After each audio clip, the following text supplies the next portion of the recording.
अभी जब मैं आया तो मैं सुन रहा था, आयोजन समिति में चर्चा चल रही थी कि यार ईशान को बुला तो लिया लेकिन इसकी आयु बहुत कम है, मात्र 17 वर्ष का है।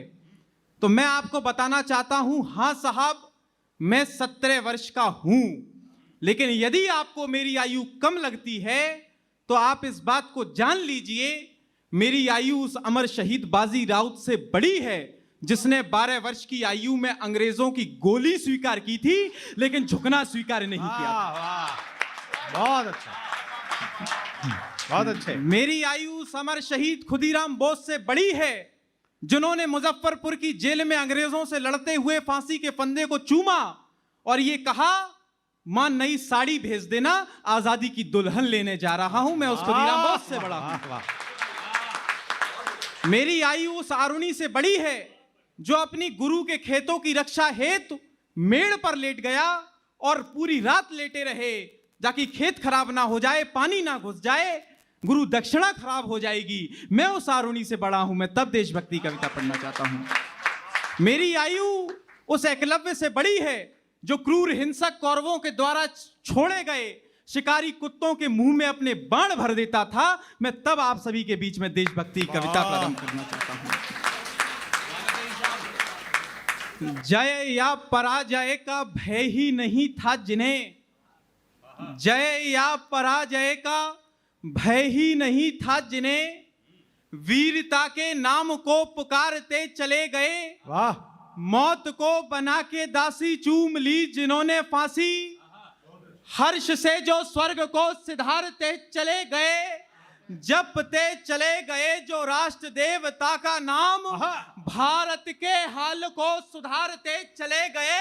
यादों मन में सदैव याद रखना उन्हें भी जो के भारती की आरती उतारते चले गए।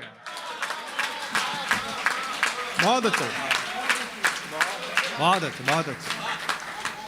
शत्रुओं से भयभीत हम ना रहे हैं कभी, हम खुद शत्रुओं के द्वार चले जाएंगे। एकता अखंडता को मानता है मेरा देश, यहां पूरे पूरे परिवार चले जाएंगे। और राष्ट्र की सुरक्षा है तू भारती ने जो पुकारा, एक बार छोड़ो बार बार चले जाएंगे। वीरता दिखाने वाली बात यदि आई फिर थाम के तिरंगा सीमा पार चले जाएंगे।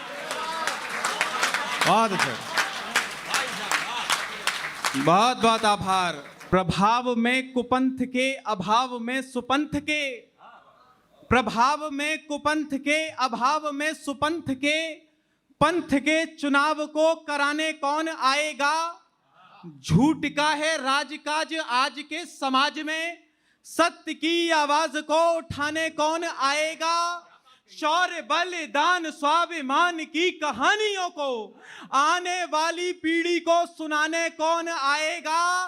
बरसों से देश में जो सुप्त सी पड़ी हुई है, सिंह सी जवानियां जगाने कौन आएगा। बहुत बहुत आभार। मैं प्रणाम करता हूं आप सभी लोगों को। यकीन मानिए जब मैं केवी शाला के मैं जब प्रथम दिन गया मैं बहुत चिंतित था, क्योंकि हम सभी को पता है, क्योंकि मुझसे कई बार लोग ये कहने लग गए कि ईशान कंप्यूटर आ गया, अब तो एआई आ गया, अब आज के इस टेक्निकल जमाने में कौन ये देशभक्ति और देशभक्ति की भावनाओं की बातों को सुनता है।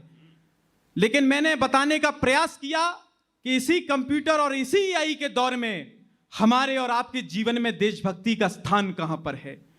विश्व के खेलों के सबसे बड़े महाकुंभ में जब भारत माता की कोई एक बेटी मनु भाकर के रूप में 2-2 मेडल जीतकर लेकर आती है, तो हमारी उस एक बहन की उपलब्धि 140 करोड़ लोगों का उत्सव बन जाती है। उस उत्सव का नाम देशभक्ति है।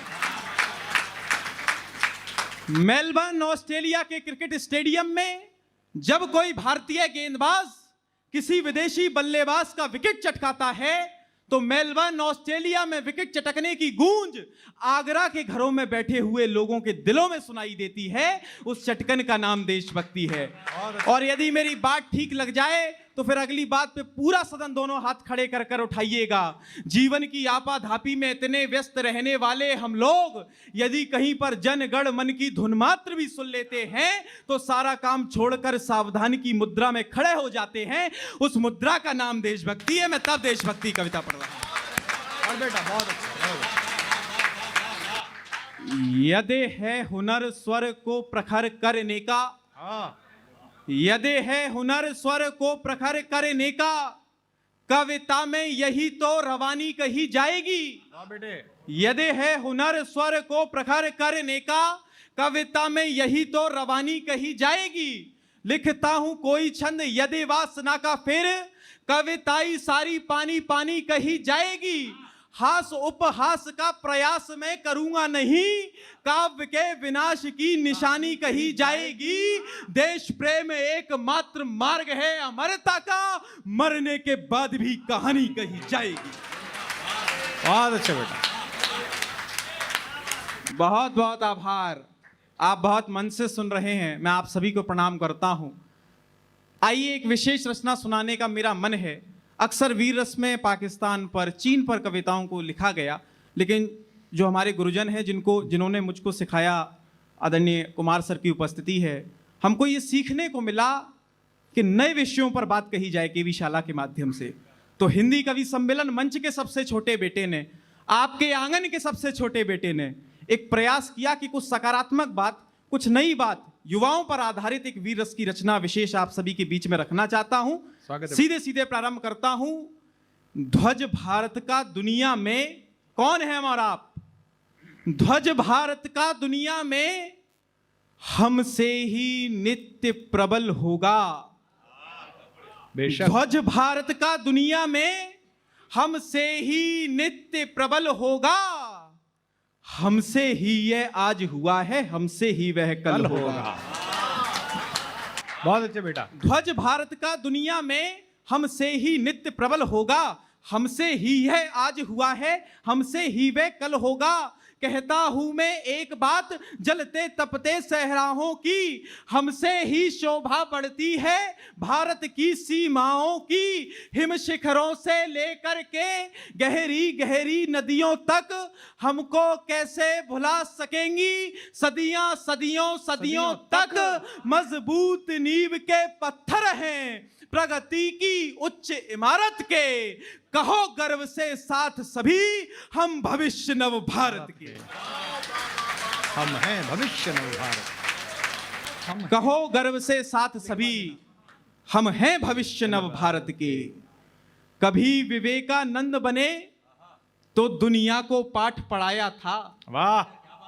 कभी विवेकानंद बने तो दुनिया को पाठ पढ़ाया था। जीवन जीने का दर्शन कवि दिनकर बन सिखलाया था। यदि गए फौज में तो जाकर शत्रु का पल पल काल बने। संगीत जगत में हम ही नेहा कक्कड़ के सुरताल बने। भारत को सुदृढ़ करने की हम पर चढ़ गई खुमारी है। शिक्षा के सोपानों पर दिखती पदछाप हमारी है। साहित्य जगत में बन कुमार जनमानस के विश्वास बने। मैदानों में सूर्य कुमार शरीक है दिव्य प्रकाश बने। हम जहां कहीं भी जाते हैं वहां जनक बन जाते हैं। राजनीति में आ जाएं तो ऋषि सुनक बन जाते हैं। वाह वाह वाह वाह।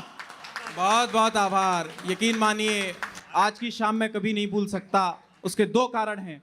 पहले तो मंच पर मेरे आदरणीय गुरुवर की उपस्थिति है, और सामने जब मेरा शहर, मेरे घर के बड़े मुझे इतना आशीष दे रहे हों, यकीन मानिए मैं अभिभूत हूं। आइए कविता का अंतिम बंद आप सभी के बीच में निवेदित करता हूं। समय की अपनी सीमाएं हैं। आरोप लगाए हम पर भी, हाँ बेटे, ये नौजवान नाकारा हैं। हाँ, क्या बात है। वाह। आरोप लगाए हम पर भी, ये नौजवान नाकारा हैं। आडंबर पाले रहते, अनपढ़ गवार आवारा हैं, आपस में लड़ते रहते, ये धर्म संप्रदायों के हित ये कभी नहीं हो पाएंगे वैज्ञानिक दृष्टि से विकसित। लेकिन मैं आज बता दूंगा उन स्वयं घोषित विद्वानों को, बुद्धि और सामर्थ्य नापने वाले सब पैमानों को, हाँ यह सौभाग्य हमारा है आजाद देश में जन्म लिया। जितना शेखर सुभाष झेले उतना संघर्ष भी नहीं किया, लेकिन कोई कायर ना समझे, हम हर जवाब तन कर देंगे। यदि वतन मांगेगा कुर्बानी तो भगत सिंह बन कर देंगे। बहुत बहुत आभार, धन्यवाद। वाह वाह वाह वाह, जीते रहे जीते रहे जीते रहे। मैं चाहता हूं एक बार फिर दोनों हाथ उठा के तालियां बजाइए बच्चे के लिए। क्या बात है बेटा, वाह।